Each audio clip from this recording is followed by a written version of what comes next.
말씀의 제목은 나병의 정결법에 숨겨진 하나님의 계획입니다. 한신대 정태기 교수님, 이분이 이제 나병 환자 촌인 소록도를 방문했을 때 일화를 소개했습니다. 소록도에 들어가셔서 이제 주일날 예배를 드리게 되었는데 예배 시간 이제 통성 기도 시간이 되었어요. 근데 자신의 바로 뒷자리에 어떤 사람이 막 기도를 하는데 그 기도 소리가 그냥 자꾸 들려오는 겁니다. 아주 투박한 충청도 사투리로 똑같은 말만 되풀이를 하더라는 거예요. 하나님, 하나님의 은혜가 이렇게 큰데 이 은혜를 어떻게 갚는다지요? 하면서 계속 같은 기도만 드리는 거예요.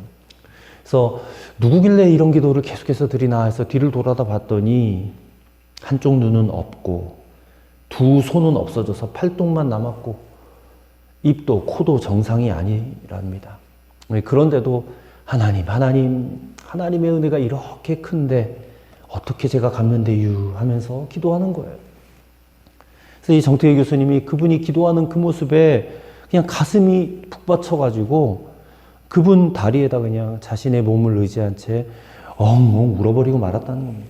시간 가는 줄 모르고 그렇게 울었는데 갑자기 몽둥이가 교수님의 옆구리를 찌르더래요. 알고 보니 그분의 팔뚝입니다. 예배 끝나시오 그러는 거예요. 그때 교회 안에는 그 교수님과 그 사람 두 사람 뿐이었답니다. 밖에 나가서 그분에게 물었대요. 도대체 하나님의 은혜가 얼마나 크기에 그런 기도를 드리십니까? 그랬더니 이분이 제게 문둥병이 들자 처자식도 다 버리고 형제들도 다 버렸는데 오직 하나님만이 나를 버리지 않고 날마다 품에 안아주시니 이 얼마나 감사한 일입니까? 그러던 거예요. 처자식도 버리고 형제들도 버리고 자기를 아는 모든 사람들이 다 버렸는데 하나님만은 나를 안 버리고 나를 받아주시고 나를 품에 안아주셨다라는 그 고백을 듣는 순간 이분의 집에 함께 좀 살아야 되겠다. 그래서 며칠 동안 그분의 집에 살았대요. 그래서 함께 식사를 하고 대화를 나누면서 자신의 삶이 완전히 바뀌었다라고 정태희 교수님이 고백을 하는 겁니다. 여러분 도대체 무엇이 교수님을 바꿔놓을 수 있었을까? 육신의 겉모습은 나병으로 완전히 망가졌고 무너졌지만 그분의 속사람은 그 누구보다도 건강한 사람인 것을 보았기 때문에. 근데 여러분 우리는 어떻습니까? 우리는 겉으로는 멀쩡해요. 겉모습은 너무나 멀쩡한데 우리의 속은 마치 나병에 걸린 환자처럼 마비되어져 있고 추하여졌고 더러워지진 않았는가? 우리가 지난주에 나병 진단법에 대해서 살펴보았지만 이 나병은 우리에게 끊임없이 역사하는 죄의 실체를 말하는 것이거든요. 나병은 육체를 망가뜨릴 뿐이지만 죄는 우리의 영혼을 망가뜨리는 그런 세력 아닙니까? 그런데 너무나 기쁘고 감사한 것은 이 나병에서도 깨끗함 받을 수 있듯이 죄에 대해서도 우리는 깨끗함을 받을 수 있다라는 것이죠. 이게 우리에게 은혜의 복음 아닙니까? 오늘 레위기 14장 말씀이 1절부터 57절까지 굉장히 긴 말씀을 읽었지만 이 말씀이 오늘 우리로 하여금 그것을 설명하는 말씀이에요. 나병에 걸린 환자가 진 밖에 살다가 하나님의 은혜로 깨끗함을 받은 거예요. 그런 경우엔 다시 진 안으로 들어와야 되는데 그러려면 행해야 될 의식이 있어요. 그게 바로 정결법, 정결예식이라는 겁니다. 그래서 오늘 본문을 5부분으로 나눠볼 수가 있는데 먼저 1절부터 9절까지는 1차 정결의식법을 말해요. 1차 정결의식. 그 다음에 10절부터 20절까지는 2차 정결의식이에요. 21절부터 32절 세 번째 부분은 가난한 자가 드려야 될 정결 예물을 말하고 그리고 33절부터 53절까지는 집에 생긴 나병 그리고 그 정결 예식을 말씀하고 있고 마지막 54절부터 57절은 나병의 규정에 대한 결론입니다. 그러니까 즉 나병 환자가 이렇게 쭉 정결케 되어지는 과정을 보여주는 오늘 본문의 말씀인데 이 말씀은 장차 온 인류를 그들의 죄로부터 정결케 하고자 하시는 하나님의 숨은 계획이 드러나 있습니다. 오늘 우리가 이 말씀을 읽는 가운데 이 하나님의 숨은 계획을 발견하는 은혜의 시간이 될 수 있게 되기를 주님의 이름으로 간절히 축원합니다. 첫째로 우리의 죄는 오직 예수 그리스도의 십자가와 부활로서만 정결케 될 수 있다는 것이 하나님의 숨은 계획이다. 자, 정결케 되는 날의 규례가 몇 가지가 있습니다. 먼저 나병 환자는 자신이 깨끗함을 받은 것 같은 느낌이 들면 제사장 앞에 나아가야 돼요. 나가서 정결한 산새 2마리, 그리고 백향목과 홍색실과 우슬초를 성 밖에서부터 가져오게 했어요. 여기 지금 준비한 이 이제 물건들을 한번 세세히 살펴보면, 우선 백향목은 이게 레바논의 특산물 아닙니까? 백향목의 특징은 아주 곧고 강해요. 그래서 벌레가 먹지 않습니다. 썩지도 않아요. 그리고 굉장히 좋은 향기가 나는, 광택도 나는 그런 나무입니다. 근데 이것이 상징하는 의미가 있어요. 곧 나병의 부정함을 극복하는 생명력의 상징이에요. 백향목. 동시에 죄인의 부패성과 죽음을 극복하게 하는 예수 그리스도의 생명력을 상징해요. 백향목이. 그러니까 백향목은 생명력이다. 이렇게 인식하시면 돼요.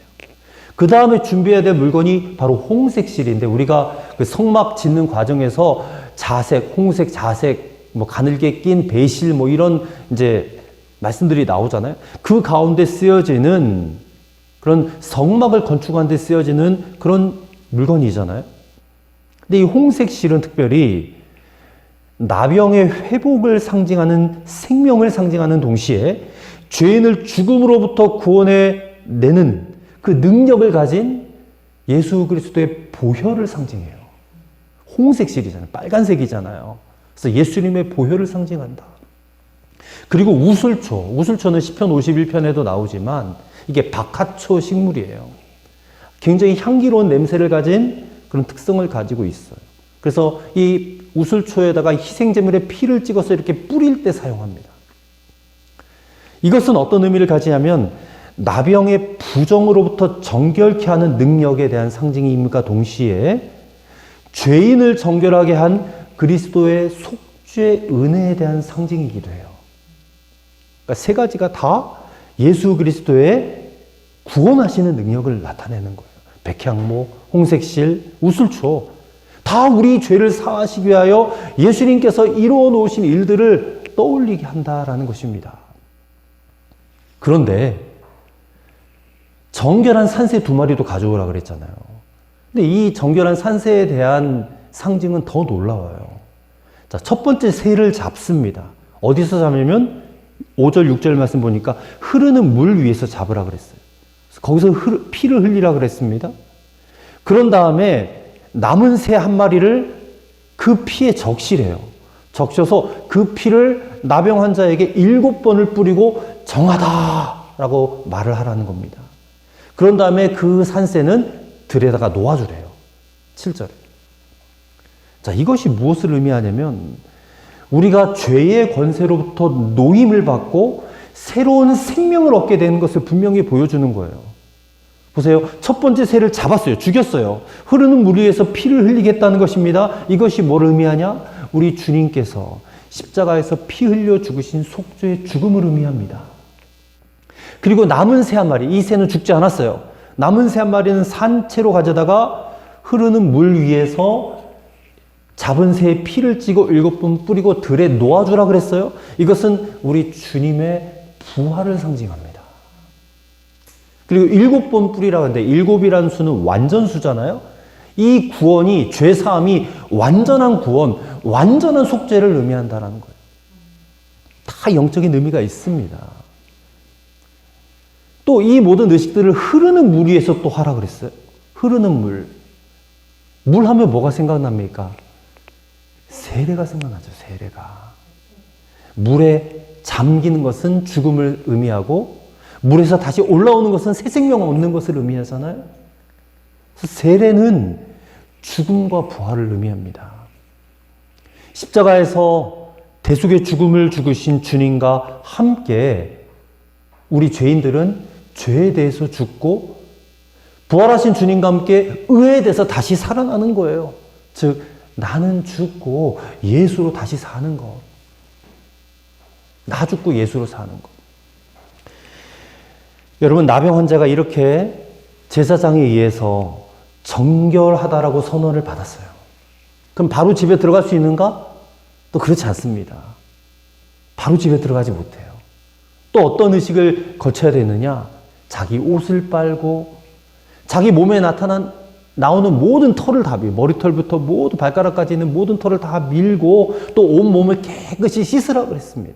그런 다음에 7일간 자기 처소 밖에 있었어야 해요. 이거는 철저하게 부정을 제거하는 겁니다. 무려 7일 동안 이 의식을 반복해서 행함으로 날마다 정결함을 받아야 돼요. 이것은 뭘 의미하냐면 성도의 성화를 의미합니다. 성화가 무엇입니까? 거룩하게 되어져 가는 과정이잖아요.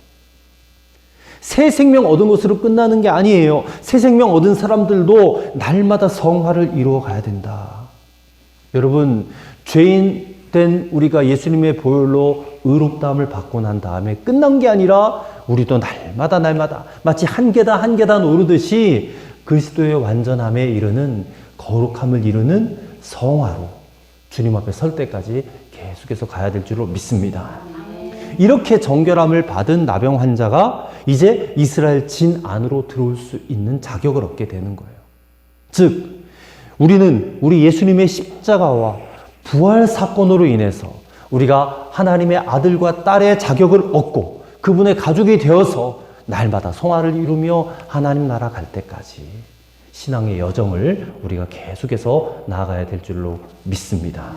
그것을 가르쳐주고 보여주는 본문의 말씀이 오늘 레위기 14장 말씀인 것을 꼭 생각하시고 마음에 품으신 여러분 되시기를 간절히 바랍니다. 두 번째로는 죄로부터 정결함을 얻게 되었어도 또 한 가지 필요한 게 있습니다. 반드시 성령의 기름 부음을 받아야 된다는 거예요. 정결 규례가 이것으로 끝난 게 아니에요. 나병 환자가 진 안으로 들어오는 것이 허락이 되었지만 그가 해야 될 중요한 것이 또 있습니다. 그것은 순양과 암양과 또 고운 가루를 가지고 하나님 앞에 다시금 속건제와 속죄제를 드려야 됩니다. 이때 제사장은 속건제 희생의 피를 나병 환자에게 발라요. 근데 어디다 바르냐면 세 군데에 바릅니다. 먼저 첫 번째는 오른쪽 귓부리에 바르고, 두 번째는 오른쪽 엄지손가락에 바르고, 세 번째는 오른쪽 엄지발가락에 바릅니다. 이미 제사장 위임식 할 때에 그때도 한번 말씀을 드린 적이 있어요. 이 세 군데에 바르다는 것은 우리 몸 전신을 대표하는 곳입니다. 이 귓불이라는 것은 사람의 생각을 의미하거든요. 근데 거기에 피를 발라라 라는 것은 이 생각이 마귀의 음성으로부터 자유함을 얻게 하는 것이에요. 죄악된 생각에서부터 노임을 받는다는 것입니다. 피를 바른다는 것이. 그 다음에 엄지손가락에 바르는 것은 이게 우리의 행위를 의미하거든요. 근데 우리의 모든 행위에 피를 발라라 라는 것은 행위로 짓는 모든 죄를 씻어주는 것을 말하는 거예요. 행위가 거듭난다는 것을 의미한다는 것입니다. 그 다음에 오른쪽 발가락에, 엄지발가락에 바르라는 것은 이게 발은 우리가 발로 어디를 가잖아요. 그러니까 우리의 인생길을 의미하는 거거든요. 저주의 인생길이 피를 바름으로 고쳐지는 거예요. 이제는 주님과 동행하는 발걸음이 되는 것입니다. 근데 피만 바르는 것이 아닙니다. 한 가지 더 남았어요. 거기에 똑같은 부위에 기름도 발라야 돼요. 기름도. 그래서 말씀을 우리가 쭉 읽었는데 제사장의 왼쪽 손바닥에다가 기름을 부어요. 그 다음에 찍어가지고 여호와 앞에 7번을 뿌리고 난 다음에 그 기름을 나병 환자의 동일한 부위에 발라요. 귀에, 엄지손가락에, 엄지발가락에. 이 기름 부음은 성령의 능력을 상징합니다. 성령의 능력. 예수님의 보혈이 있는 곳에, 피가 있는 곳에는 반드시 성령의 기름 부음이 함께 있습니다. 이 성령의 기름 부음은 예수님의 피로 인하여서 우리가 정결함을 받잖아요. 예수님의 피가 우리에게 주는 그 유익함을 더욱더 강화시켜준다라고 보시면 됩니다. 피로써 정결함을 받은 자는 반드시 성령의 기름 부음을 받아야 돼요. 그래야 온전한 정결함을 얻습니다. 그리고 온전한 자유함을 얻습니다. 기름 부음이 얼마나 중요한지 몰라요. 자, 오른쪽 깃뿌리에다가 기름을 발라야 됩니다. 그러면 우리의 생각이 강화됩니다. 성령의 생각을 하게 되는 거예요. 사탄의 생각은 완전히 떨쳐버리고 성령의 생각, 성령의 음성만 듣게 되는 것입니다. 예수님이 요한복음 10장 27절에서 양은 내 음성을 듣는다 그랬어요. 성령님은 우리의 생각을 바꿔 놓습니다. 우리가 기름 부음을 받았는데 옛날 생각을 똑같이 할 수 없어요. 죄와 저주의 생각에서부터 구원받게 되는 것입니다. 그 이후에 하나님을 위해서, 하나님의 나라를 위해서 위대한 계획을 갖게 되는 것이, 그런 생각을 하게 되는 것입니다. 그런 생각을 계속해서 넣어주시는 거예요, 성령님께서. 두 번째, 엄지손가락, 오른쪽 엄지손가락에 기름을 바르면 우리의 행위에, 우리의 생활에 마귀의 간섭을 물리쳐버리고 성령의 이끄심을 받게 된다. 그러니 우리의 행동이, 우리의 생활 개혁이 일어나게 돼요. 성령님은 우리의 생각을 통해서 시작해서 우리의 생활 전체를 바꾸어 버리셔요.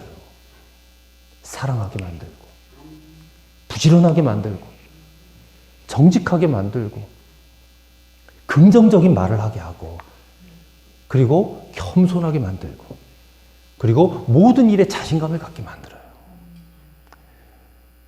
세상에서는, 교육에서는 의식을 개혁해야 된다. 그래서 교육에 대해서, 교육을 그렇게 강조하죠. 교육해야지 사람이 변화된다 그러는데, 우리 크리스찬들은 성령에 의해서 개혁을 받아야 돼요. 우리는 교육에 의해서 변화되어진 자들이 아닙니다. 성령의 능력을 받아야 변화될 수 있는 거죠. 또 오른쪽 엄지발가락에 기름을 바르면 우리 인생길에 하나님의 인도를 받게 돼요. 여러분, 하나님의 인도하심 받고 사십니까? 동방박사들이 별을 따라왔잖아요. 근데 별을 따라온 것이 아니라 사실은 성령의 인도를 받은 거예요. 인생 방향이 바뀌어지는 것입니다. 여러분, 인생은 속도전이 아닙니다. 인생은 내가 정확한 길로 가고 있느냐, 이게 중요한 것이죠. 속도보다 방향이 더 중요한 것입니다. 근데 성령님은 우리의 방향을 바르게 인도하시는 거예요. 그건 지름길이 아닐 수도 있어요. 더디 가는 길일 수도 있습니다. 둘러가는 길일 수도 있어요. 하지만 방향만 똑바르면 괜찮습니다. 좀 빨리 가지 않아도 돼요. 빨리 뭔가를 이뤄냈다 해서 하나님이 그 축복하시고 칭찬하신 거 아닙니다. 예수님의 제자들도 성령 받기 전에는 그래도 예수님 앞에서 싸웠어요. 누가 더 높으냐? 예수님의 오른쪽 자리, 왼쪽 자리, 그거 탐냈던 자들이 예수님의 제자들 아닙니까? 예수님이 십자가 지실 때 그들은 다 도망갔어요. 죽는 게 무서워가지고. 그랬던 제자들이 오순절 마가의 다락방에서 성령을 충만히 받고 나서 어떻게 됐습니까? 예수님의 죽으심과 부활의 이 복음을 증거하는데 목숨이 아깝지 않은 자가 되었잖아요. 자신의 생명을 초기와 같이 버리면서도 주님의 복음, 부활과 예수님의 죽으심과 부활을 증거했습니다. 이 삶의 목적과 인생의 방향이 오직 예수님을 향하여 있게 된 것이죠. 여러분, 성령의 기름 부음은 능력을 상징해요. 아무리 저나 여러분이 인간적인 재주와 능력이 많다 할지라도 이 기름 부음을 받지 않으면 영적으로는 완전히 무능한 자가 될 수밖에 없습니다. 영적으로 무능하면 거기 아무런 역사도 일어나지 않잖아요. 제가 이 말씀을 읽으면서 너무너무 회개를 많이 했습니다. 지난 주간에 저 아침마다 저 제단 밑에 내려와서 기도를 하는데 주님께서 계속해서 생각나게 하시는 것이 있었어요. 바로 이 기름 부으심이었습니다. 너한테 기름 부음이 있냐, 과연? 기름 부음이 부재하다는 것이 느껴졌어요. 저에게 기름 부으심이 부재해서 없어서 제가 너무나 영적으로 무능한 자가 아닌가. 그래서 기도에도 능력이 없는 것 같고 전도에도 능력이 없는 것 같고 저 자신에게도 변화가 일어나지 않고 다른 이들에게 영향도 미치지 못하는 게 아닌가. 그래서 하나님 앞에 구했어. 하나님, 제게 제발 능력 좀 주세요. 기름 부으심이 좀 강력하게 임하게 해달라고. 기도의 능력이 나타나고 전도의 능력이 나타나고 생활의 개혁이 일어나고 저를 만나는 모든 사람들이 변화되는 역사가 나타나게 해달라고. 아멘. 저에게 기름 부음을 좀 주세요. 아멘. 간절히 구하고 또 구했습니다. 여러분, 구원받은 저와 여러분은 이 기름 부으심에 생명을 걸어야 될 줄로 믿습니다. 우리 모든 것을 걸어야 돼요. 지금 우리에게 기름 부음이 임하지 않거나 혹시라도 떠난 것이 느껴진다면 여러분 깊이 회개하셔야 됩니다. 그리고 다시 기름 부음을 부어달라고 간절히 구하셔야 됩니다. 그럼 기름 부으심에 대한 갈망함이 있어야 된다는 거예요. 사모함이 있어야 된다는 거예요. 하나님이 째째하게 주기 싫어서 그런 거 아니거든요. 하나님 우리에게 기름 부음을 주기를 원하세요. 엄청나게 하나님 원하십니다. 그래야 당신이 하실 일들을 우리를 통해 이루실 수 있거든요. 우리에게 능력이 없는데 하나님의 역사가 이루어지겠습니까? 하나님은 우리를 배제시켜 놓고 당신이 마음대로 하시는 분이 아니십니다. 하나님은 모세 한 사람 통해서 이스라엘을 출애굽시키기 위해서 무려 80년을 기다리셨어요. 하나님은 80년을 모세 한 사람 제대로 세워놓으려고. 그런 분이 우리 하나님이십니다.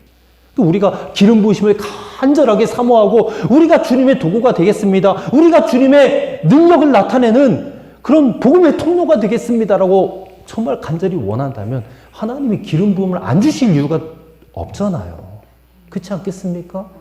여러분 구원받아서 여러분 자신의 축복을 위해서 살아가십니까? 여러분 자신의 만족을 위해서 살아가십니까? 그러면 인생길 잘못된 겁니다. 방향이 잘못된 겁니다. 하나님께서 여러분들에게 말씀해 주시기를 간절히 바랍니다. 여러분의 인생길, 여러분의 방향이 어디로 가야 될지, 무엇을 위해서 살아야 될지를 말씀하여 주시게 되기를 간절히 바랍니다. 성령의 기름 부으심을 받으시기를 축복합니다. 그러면 능력을 받고 여러분 하나님께서 아름답게 사용하시는 도구가 될 줄로 믿습니다.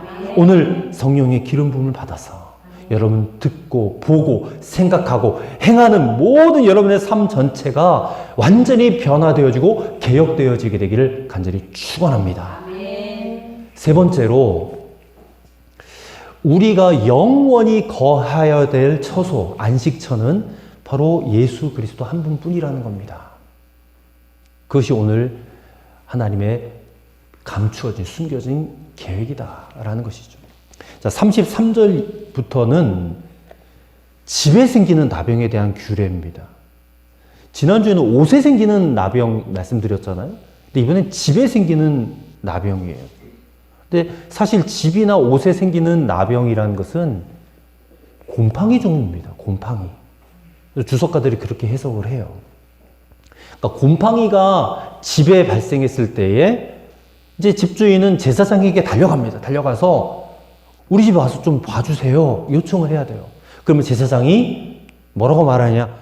너희 집에 있는 가재도구를 일단 다 치우고 집을 비워라. 그렇게 말해요.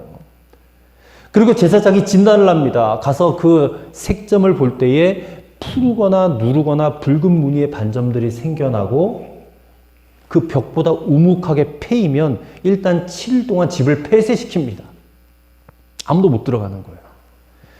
그런 다음 7일 후에 다시 와서 살펴보는데 그 반점들이 여전히 벽에 퍼져 있으면 그 색점이 있는 돌들은 빼내고 또 주변의 흙도 다 긁어내어서 이것들을 성박 부정한 곳에 내다 버려야 돼요. 대신 다른 깨끗한 돌로 채우고 다른 흙으로 발라야 됩니다. 이렇게 고친 다음에 그 나병이 다시 재발하면 아예 그 집을 헐어버리고 그 집을 세우기 위해서 사용되었던 모든 재료들을 다 성박 쓰레기장에 내다 버려야 돼요. 그게 집에 생긴 나병에 대한 규례입니다. 근데 그렇게 고친 다음에 재발하지 않으면 이제 아까 나병 환자에게 했던 것처럼 백향목과 우슬초와 홍색실로 만든 다발을 가지고 새 핏물에다 찍어서 그 집에 7번 뿌리고 정하다, 깨끗하다 제사장이 선언합니다. 그리고 나병 환자에게 했듯이 산새 한 마리는 잡고 또 한 마리는 들에 놓아주고. 여러분 하나님이 왜 집에다가 이렇게 하라고 하실까요? 집에다가. 자, 34절의 말씀을 보시면, 자, 14장 34절 말씀을 보세요. 내가 내게 기업으로 주는 가나안 땅에 너희가 이를 때에 너희 기업의 땅에서 어떤 집에 나병 색점을 발생하게 하거든 이라고 말씀하고 있습니다. 자, 이 규례는 이스라엘이 광야 생활을 다 마치고 나서 가나안 땅에 들어가 정착하게 된 때를 위해 주시는 말씀입니다. 왜냐하면 지금은 광야 가운데 있거든요. 그도 지금 텐트 치고 살아요. 아직 집 짓지도 않았습니다. 근데 나중에 가나안 들어가서 정착을 하게 되면 그들이 돌집을 짓고 흙집을 짓고 성을 쌓고 살게 될 것을 말씀하고 있는 거예요. 그러니까 이거는 광야 생활에서의 위험과 불편함을 싹 다 잊어버리고 안락하게 되어지는 때, 그때를 위해서 주시는 말씀이에요. 즉, 잘 먹고 잘 사는 편안한 때를 위해서 주시는 말씀이다. 돌집과 성은 정착 생활의 안락함을 의미합니다. 현실에 안주하게 되는 것. 이것이 이스라엘의 위험인 것을 하나님이 지금 경고하고 계시는 거예요. 내가 지금 돌집을 짓고 성을 짓고 쌓아놨는데 감히 누가 쳐들어와? 하는 그 마음을 하나님께서 지금 경고하시는 겁니다. 그들이 광야 시절에는 어려움이 많잖아요. 힘듦이 많잖아요. 그래서 하나님 앞에 늘 매달리고 늘 하나님 앞에 도움을 요청을 했는데 이제 가나안 땅에 들어가서 안락하게 젖어 살게 되면 그들은 반드시 하나님을 잊어버리게 된다는 겁니다. 그럴 때에 하나님이 곰팡이를 집의 벽에 생기게 하신다는 거예요. 34절을 보세요. 여기서 나병 색점을 발생시키는 주체가 누구예요? 주어가 누굽니까? 이게 그냥 저절로 발생한 것이 아니에요. 하나님께서 발생시키시는 겁니다. 하나님이 나병을 주시는 거예요. 우리 지난주에 나병 환자 짜라트 그랬잖아요. 하나님이 치시는 병이라고 그랬지 않습니까? 사람의 몸에 생기는 나병도 하나님이 때리시는 건데 집에다 주는 나병도 하나님이 주시는 거예요. 이건 경고입니다. 하나님의 경고. 네가 지금 가나안에 들어가가지고 돌집과 성이 주는 안락함에 네가 빠져 있구나. 아니다. 그거는 헐어질 수밖에 없고 내버려줄 수밖에 없는 것이다. 본래 그것은 부패하는 것이고 썩어지는 것이고 영원하지 못한 것이다. 그러니 너희는 절대 거기에 안주하지 말라. 이렇게 경고하시는 거예요. 여러분, 오늘날 우리가 이 땅에서 아무리 호화로운 집에 살고 좋은 집에 살고 대저택에 산다 할지라도 그런 것이 우리에게 안전을 보장해 주는 것이 아니라, 행복을 주는 것이 아니라, 힘을 주는 것이 아니라 그렇게 여기며 살아야 된다 그 말이에요. 우리는 어디서 안전을 얻습니까? 우리는 어디서 평화를 얻습니까? 오직 하나님 의지하고 하나님 안에 거할 때에, 예수님 안에 거할 때에 우리는 안전과 보호를 찾을 수 있고 평화를 누릴 수 있다는 것을 여러분 알아야 된다는 것입니다. 근데 이스라엘은 어땠습니까? 그들이 나중에 여호수아서 이후에 이제 가나안 땅에 들어가 정착하고 난 다음에 그들은 정말 얼마 되지 않아서 실패하고 말았습니다. 가나안에 들어가서도 여전히 하나님 안에 있어야 되고 하나님 안에서 안전을 누리고 쉼을 누리고 안식을 누려야 되는데 그러기보다는 눈에 보이는 것들, 세상과 타협하고 안주하고 말았어요. 그래서 사사시대 수없이 하나님이 사사들을 보내어서 그들을 구원해 주었지만 그들은 계속해서 불신의 다람쥐 쳇바퀴를 돌았습니다. 하나님의 마음에 합한 왕 다윗 왕을 세워가지고 이스라엘을 보호하고 그 안에 생명이 있고 은혜가 있다는 것을 보여주었지만 여전히 이스라엘은 실패하고 말았습니다. 왕정시대, 열왕시대에 하나님은 이스라엘 하나님만 바라보기를 원했지만 그들은 여전히 타락하고 우상 숭배하고 세상과 똑같이 되고 말았습니다. 거기서 자신들의 안전을 찾았고 거기에서 행복을 찾으려 했다는 것이에요. 세상이 주는 것이 얼마나 대단한지 세상에서 찾으려고 했다는 것이에요. 근데 결국 그들의 우상 숭배 때문에 이스라엘은 북과 남으로 갈라지고 결국에는 차례대로 아수르에게, 바벨론에게 멸망당하고 말았잖아요. 이스라엘의 역사를 보면서 우리는 깨달아야 됩니다. 근데 하나님이 이스라엘을 버리신 건 아니거든요. 예수님이 오셨습니다. 아브라함과 다윗의 후손으로 예수님이 오셨어요. 근데 예수님은 이 땅에 오셔서 이 땅과 동화되지 않았어요. 세상과 타협하지 않았어요. 세상이 주는 안정과 편안함을 거부하셨어요. 그 때문에 예수님은 십자가에서 죽임을 당할 수밖에 없었습니다. 하지만 예수님은 부활하셨어. 진정으로 성도들이 거해야 될 영원한 집이 어디인지를 가르쳐 주셨습니다. 부패함이 없는 영원한 집이 어디냐? 바로 예수님 자신이라는 거예요.